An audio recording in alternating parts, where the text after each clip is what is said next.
Hello नमस्कार। उम्मीद है आप सब अच्छे होंगे। मेरा नाम प्रखर श्रीवास्तव है। स्वागत करता हूं आप सभी का गुरु घंटाल में।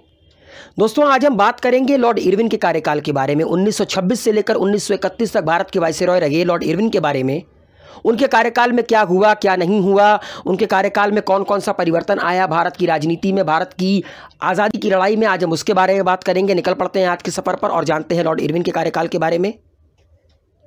दोस्तों, साल था 1926 का। लॉर्ड इरविन की ताजपोशी होती है as a viceroy of India. सबसे पहली चीज़, सबसे पहला परिवर्तन जो हिंदुस्तान में आता है इनके वाइसरॉय बनते ही, वो था साइमन कमीशन। साइमन कमीशन 1927 में इंडिया आया। साइमन कमीशन हिंदुस्तान क्यों आया था, इसको जानने के लिए आपको कुछ चीज़ें समझनी पड़ेंगी, थोड़ा बैकग्राउंड में जाना पड़ेगा। असल में 1919 में गवर्नमेंट ऑफ इंडिया एक्ट आया। उसको रिव्यू करने के लिए 10 साल के बाद साइमन कमीशन हिंदुस्तान आया। दिक्कत क्या थी कि साइमन कमीशन में एक भी भारतीय नहीं, देश हमारा,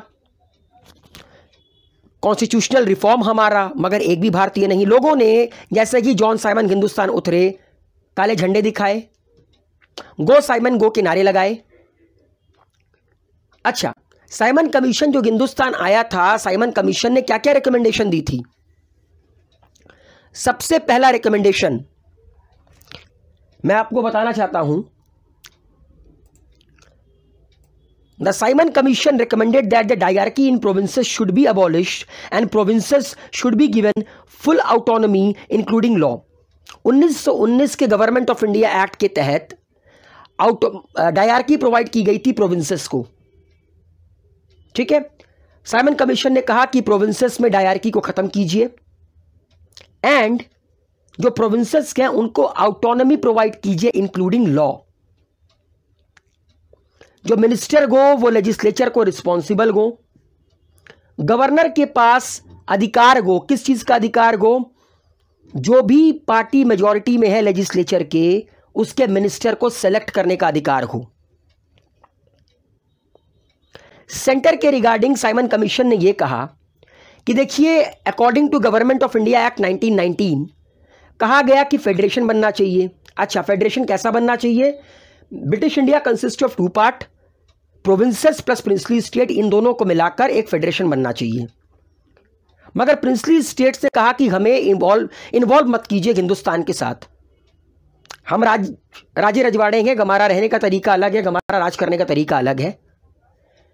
तो साइमन कमीशन ने कहा कि देखिए, फेडरेशन तो बन नहीं सकता, तो एक काम करते हैं, एक कंसलेटिव काउंसिल बनाते हैं ग्रेटर इंडिया के, जिसमें प्रिंसली स्टेट भी हो और प्रोविंसेस भी हो। सिंध को सेपरेट किया जाए बॉम्बे से, बर्मा को सेपरेट किया जाए इंडिया से, क्योंकि Burma is not a natural party in Indian सब कॉन्टिनेंट। इंडियन आर्मी को इंडियनाइज किया जाए, मगर ब्रिटिश फोर्सेस तब तक इंडियन आर्मी में रहेंगी जब तक कि ये पूरी तरह इक्विप्ड ना हो जाए। इसके अलावा एक रिकमेंडेशन और थी, वो ये थी कि नॉर्थ वेस्ट फ्रंटियर प्रोविंस और बलूचिस्तान में लोकल लेजिस्लेचर को क्रिएट किया जाए और उनको अधिकार मिलना चाहिए, किसको? नॉर्थ वेस्ट फ्रंटियर प्रोविंस और बलूचिस्तान को, कि वो सेंटर में रिप्रेजेंटेशन दे सके, वहां के लोग। तो ये साइमन कमीशन की रिकमेंडेशन थी। ओके, लेकिन साइमन कमीशन को हिंदुस्तानियों ने एक्सेप्ट करने से मना कर दिया था। जगह जगह इसके लिए पिकेटिंग हुई, धरने दिए गए। अच्छा, होता क्या है कि पंजाब के एक बहुत बड़े लीडर लाला लाजपत राय की हत्या कर दी जाती है अंग्रेजों के द्वारा। लाला लाजपत राय साइमन कमीशन के विरोध में धरना दे रहे थे।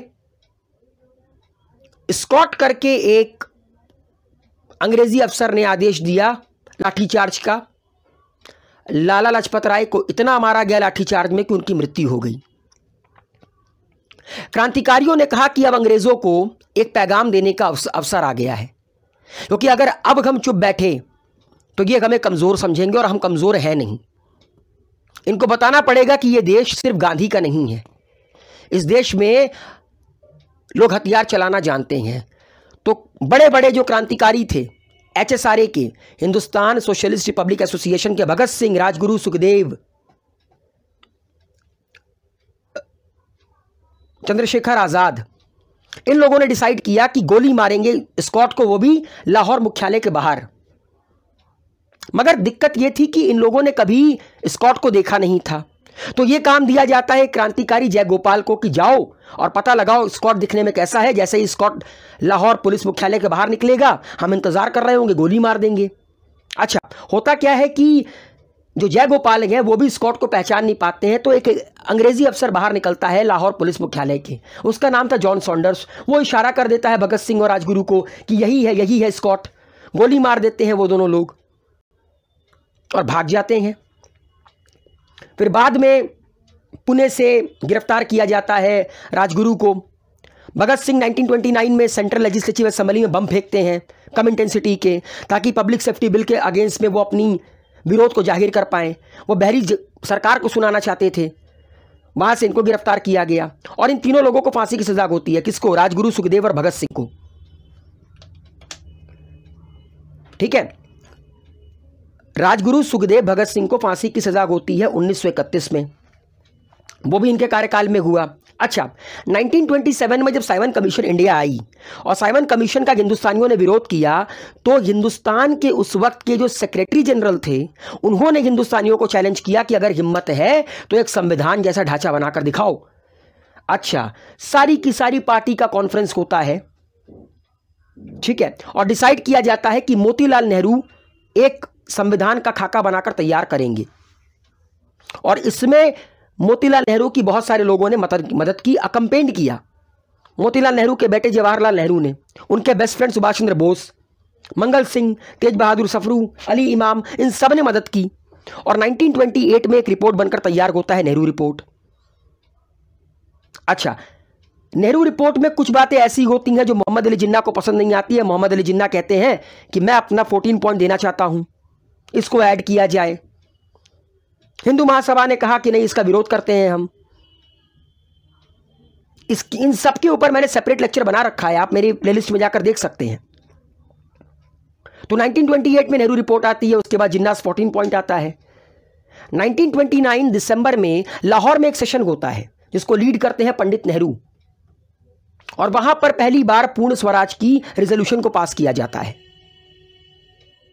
और 26 जनवरी 1930 को कांग्रेस इंडिपेंडेंस डे मनाती है। इसीलिए 26 नवंबर 1949 को हमारे देश का संविधान बनकर तैयार हो गया था। फिर भी 26 जनवरी 1950 को हमारे देश का संविधान इसलिए अडॉप्ट किया गया क्योंकि 26 जनवरी 1930 को पहली बार कांग्रेस ने हमारे देश में इंडिपेंडेंस डे मनाया था।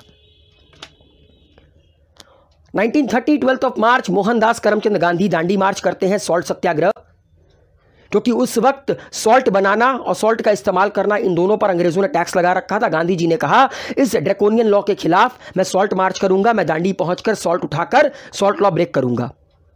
12 मार्च 1930 को मोहनदास करमचंद गांधी अपने आश्रम साबरमती से निकलते हैं, दांडी की यात्रा तय करते हैं।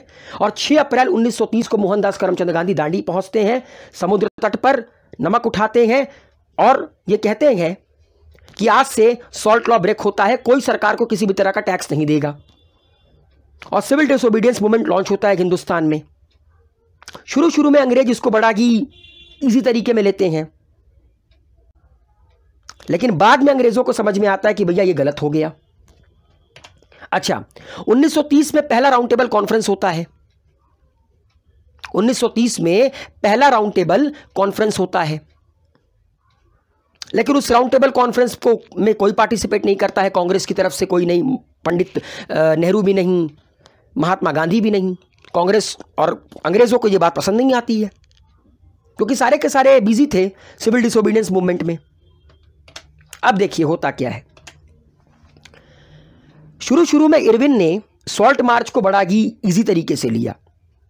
अरे ये क्या करेगा, मतलब इरविन के कथन थे, ये क्या करेगा, छोटा सा इंसान है, कपड़े पहनता नहीं है ढंग से। मतलब महात्मा गांधी का बड़ा मजाक बनाया जाता था उस दौर में, उनकी पर्सनैलिटी का, उनके कपड़े पहनने का, बड़े बड़े मैगजीनों में।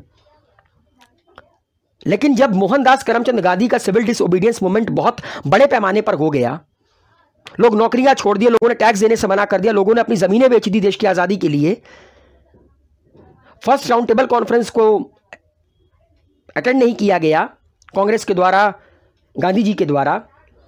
तब इरविन ने कहा कि जितने भी तुम्हारे सिविल डिसोबीडियंस मूवमेंट में सड़कों पर उतरे हैं सबको उठाकर जेल में डालो। लाखों लोगों को उठाकर जेल में डाल दिया। अब गांधी जी मजबूर, इधर गांधी जी मजबूर, उधर इरविन मजबूर। तो फिर एक Gandhi ji Irwin pact sign होता है 5 मार्च 1931 को। कुछ शर्तें गांधी जी अपने रखते हैं, कुछ शर्तें इरविन रखते हैं। इरविन की 2 शर्तें थी, पहला सिविल डिसोबीडियंस मूवमेंट खत्म करो, और दूसरा अगला राउंड टेबल कॉन्फ्रेंस जो लंदन में होने वाला है 1931 में, उसको आकर पार्टिसिपेट करो, वहां पर क्या प्रॉब्लम है अपनी रखो। महात्मा गांधी ने कई सारी शर्तें रखी कि हमें शांतिपूर्ण तरीके से धरना देने का अधिकार दे दीजिए, सॉल्ट बनाने का अधिकार दे दीजिए, जिन लोगों को आपने गिरफ्तार किया है सिविल डिसोबीडियंस मूवमेंट के दौरान उनको माफ कर दीजिए, उनको छोड़ दीजिए अगर वो किसी भी तरह के वायलेंस में इन्वॉल्व नहीं थे तो। मगर 2 शर्तों को मानने से इरविन इनकार कर देता है। पहली शर्त क्या थी कि भगत सिंह, राजगुरु, सुखदेव, इन तीनों की फांसी की सजा को लाइफ इंप्रिजनमेंट में कन्वर्ट कर दीजिए। इरविन ने कहा नहीं।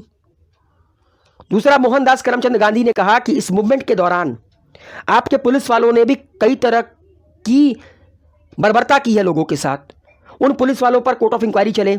इरविन ने कहा नहीं। कैसे कर सकता था भाई, इरविन के कहने पर तो उन्होंने सारी चीजें की। तो यह था गांधी जी इरविन पैक्ट जो 5 मार्च 1931 को साइन हुआ। 1931 में कराची का सेशन होता है, लीड करते हैं सरदार वल्लभ भाई पटेल, और इस सेशन में आपका फंडामेंटल राइट घोषित किया जाता है। पहली बार देश में फंडामेंटल राइट का कॉन्सेप्ट आता है। 1931 में 23 मार्च को लाहौर कंस्पिरेसी के चलते राजगुरु, सुखदेव और भगत सिंह को फांसी हो जाती है। और इसीलिए मैंने कहा था कि इरविन को इतिहास कभी नहीं भूल सकता। चित्तगोंग आर्मरी रेड हुआ 1930 में। चित्तगोंग जो कि अब बांग्लादेश में है, हिंदुस्तान का हिस्सा हुआ करता था, पहले ईस्ट बंगाल में आता था। वहां पर सूर्य सेन नाम के एक क्रांतिकारी ने चित्तगोंग में आर्मरी जो थी अंग्रेजों की, वहां रेड मारा था, हथियार लूटा, अंग्रेजों के खिलाफ इस्तेमाल किया। बाद में अंग्रेजों ने धरपकड़ की, ट्रायल चला, एग्जीक्यूट किया गया। तो ये कुछ इंपॉर्टेंट इवेंट थे जो लॉर्ड इरविन के कार्यकाल में हुए 1926 से लेकर 1931 के बीच में। उम्मीद है आप लोगों को ये वीडियो पसंद आया होगा। वीडियो को लाइक, शेयर, कमेंट कीजिए, गुरु घंटाल को सब्सक्राइब कीजिए, बेल आइकन के बटन को प्रेस करना ना भूलिएगा। हेल्दी रहिए, सेफ रहिए और कोरोना से खुद को बचाए रखिए। Thank you so much.